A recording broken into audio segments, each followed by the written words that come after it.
Ya, jadi teroris, bom bunuh diri itu bukan bagian dari Islam. Bahkan bom bunuh diri di medan jihad aja nggak boleh. Dan insya Allah akan kita buat sesi berikutnya syubhat, menjawab syubhat salah satu dai kondang di Indonesia ini yang membolehkan bom bunuh diri dengan alasan di medan tempur. Di medan tempur pun nggak boleh.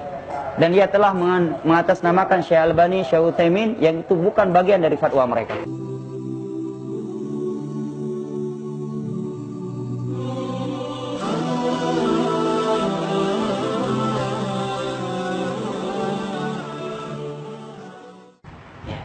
Dan sekarang ini menjadi sasaran adalah teman-teman di Polri dan TNI. Kenapa menjadi sasaran mereka? Karena mereka punya paham begini. Negara Indonesia, negara tagut. Karena hukumnya bukan hukum Al-Quran dan hadis. Hukumnya hukum Belanda. Dan Allah menyatakan langsung mereka bawa ayat. Sehingga sangat mudah anak-anak muda itu terdoktrin. Mereka bawa ayat Allah dalam surat Al-Ma'idah. وَمَنْ لَمْ يَحْكُمْ بِمَا أَنزَلَ اللَّهُ فَأُولَئِكَ هُمُ الْكَافِرُونَ. Barang siapa yang tidak berhukum dengan hukum Allah, maka mereka kafir. Indonesia pakai hukum Belanda, berarti kafir. Kalau kafir, Allah berfirman dalam surat Al-Baqarah, waqtuluhum haitsu taqiftumuhum. Bunuhlah orang-orang kafir dimanapun kamu mendapatinya. Dapat di Mariot, bom di Mariot. Di bandara, Polres Cirebon, dan di mana saja. Kemudian syubhat mereka yang lainnya bahwa negara ini tagut. TNI dan Polri adalah pelindung tagut. Maka kita harus membasmi TNI dan Polri terlebih dahulu karena mereka melindungi tagut. Karena kalau mereka masih berada di Indonesia, kita nggak akan bisa membasmi tagut ini. Nah, anak-anak muda yang baru mendengar ayat dan hadis dan nggak punya background agama kan langsung terdoktrin. Apalagi anak-anak muda yang sudah pesimis dari rahman Allah, sudah banyak maksiatnya, banyak maksiat membunuh, judi, zina, kemudian dicekokin, didoktrin. Ini kamu udah banyak kali berdosa, kamu harus mencari amalan yang bisa segera memasukkan kamu dalam surga. Kamu harus cari jalan pintas masuk surga. Maka didoktrin dengan seperti di atas tadi. Kemudian dikatakan ini jalan pintas masuk surga, yaitu bom bunuh diri. Nah, untuk menjawab syubhat mereka di atas, bahwa memang Allah berfirman dalam surat Al-Ma'idah, "Wa man lam yahkum bima anzalallah fa ulaika humul kafirun." Barang siapa yang tidak berhukum dengan hukum Allah, maka dia kafir. Tapi masih ada dua ayat yang berbicara tentang hal yang sama di halaman yang sama. Pada ayat berikutnya Allah menyatakan wa man lam yahkum bima anzalallah fa ulaika humuz zalimun. Barang siapa yang tidak berhukum dengan hukum Allah maka dia zalim. Ayat berikutnya wa man lam yahkum bima anzalallah fa ulaika humul fasiqun, maka dia fasik. Ini tiga sifat yang berbeda untuk orang yang melakukan satu hukum perbuatan yang sama. Oleh karena itu para ulama menyatakan bahwa tidak setiap orang yang memakai hukum selain hukum Allah dia langsung kafir. Kapan menjadi kafir? Apabila dia meyakini selain hukum Allah itu lebih baik daripada hukum Allah, atau setara, atau halal. Dan insya Allah pemerintah kita tidak ada yang meyakini hukum Belanda lebih baik daripada hukum Al-Quran dan hadis.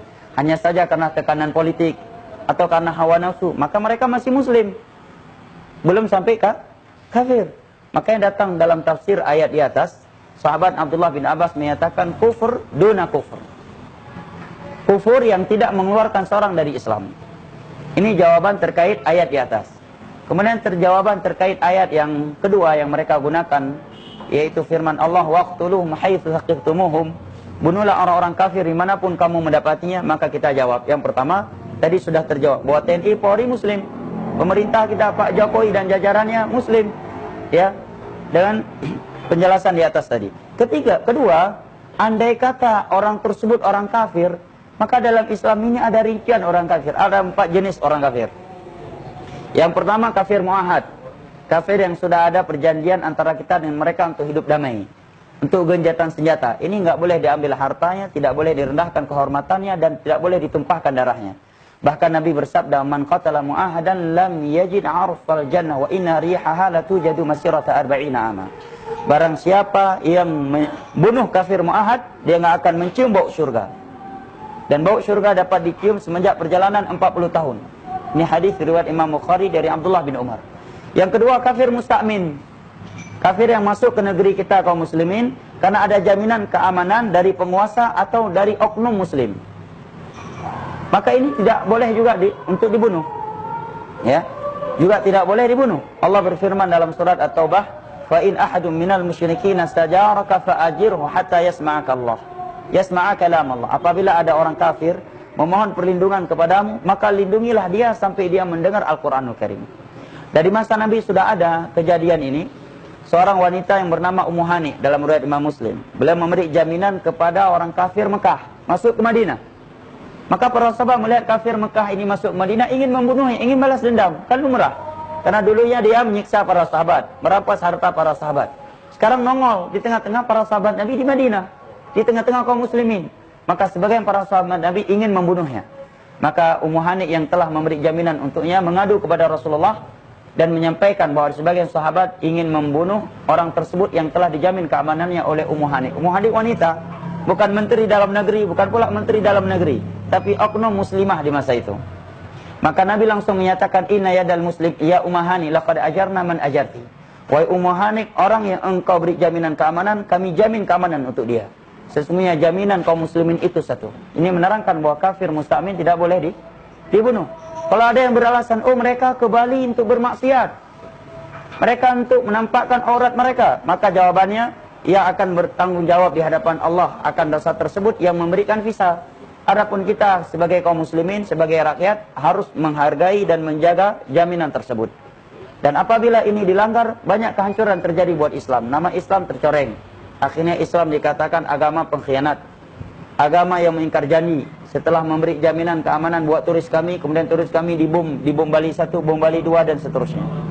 Yang ketiga, kafir dhimmi. Kafir yang tinggal di negeri kaum muslimin, membayar pajak, membayar upeti, dan tunduk di bawah peraturan pemerintah kaum muslimin. Ini juga tidak boleh dibunuh, tidak boleh dirampas hartanya, dan tidak boleh digores kehormatannya. Sebagaimana firman Allah dalam surat At-Taubah, hatta yu'tul jizyata an yadi wa hum saghirun. Kecuali mereka telah memberi pajak dan hidup di bawah peraturan kaum muslimin, dan tunduk hidup di bawah peraturan pemerintah kaum muslimin. Yang halal, yang Allah katakan dalam surat Al-Baqarah tadi, bunuhlah mereka dimanapun mereka engkau dapati, adalah kafir yang keempat, kafir harbi. Kafir di medan tempur yang sedang bertempur antara muslim dengan mereka. Itu pun Nabi berpesan agar anak-anak, kaum wanita, dan kakek-kakek tua tidak dibunuh, tetapi ditawan. Setelah ditawan tidak boleh disiksa, tidak boleh dimutilasi, tapi harus diberi makan dan minum. Bahkan Nabi menjamin gereja dan keamanan Yahudi Najran. Ya, kita tahu di Madinah bukan hanya agama Islam, ada Nasrani, ada Yahudi. Nabi hidup damai dengan mereka karena sudah ada perjanjian hidup damai. Bahkan Nabi berpesan ketika melepaskan panglima-panglima perangnya agar gereja-gereja tidak dihancurkan, agar anak-anak kaum wanita tidak dibunuh. Ini di medan jihad. Maka jelaslah bagi kita apa yang dilakukan oleh oknum saat ini, pengoboman, bom bunuh diri, ini menyimpang dalam Islam dari berbagai sisi. Yang pertama, yang mereka bom kaum muslimin di negeri Islam. Ya, saudara-saudara kita TNI atau Polri. Ya, padahal orang kafir asli aja ada rinciannya, ada 4 macam tadi. Apalagi orang muslim, yang mana kalau dia membunuhnya, Allah berfirman, wa may yaqtul mu'mina muta'ammida fajazaohu jahannam khalidan fiha wa ghadiballahu 'alaiha wa la'anahu wa a'adda lahu 'adzaban muhina. Barang siapa yang membunuh seorang mukmin dengan sengaja tanpa alasan syar'i, maka neraka jahanam tempatnya dan dia kekal di dalamnya. Allah melaknatnya, Allah murka kepadanya, dan Allah mempersiapkan untuknya azab yang sangat pedih. Dan ini tidak aneh ya, mereka menghalalkan darah TNI dan Polri. Mereka telah menghalalkan darah Utsman bin Affan, Khulafa ar-Rasyidin, menantunya Nabi. Mereka membunuh Ali bin Abi Thalib, bukan sedang di sawah. Beliau sedang keluar dari rumahnya untuk salat subuh, menjadi imam. Ya, ditusuk oleh Abdurrahman bin Muljim. Dan kita ya memang dilema dari satu sisi ya, karena mereka berpenampilan demikian. Dan itu bukan hal yang baru. Di masa Ali penampilan mereka juga sama. Ya. Jadinya bedanya Khawarij sama munafik itu kayak membedakan mana jenggot Khawarij, celana cingkrang Khawarij dengan celana cingkrang dan jenggot orang sunnah adalah pemahaman. Sekilas kita nggak bisa membedakannya.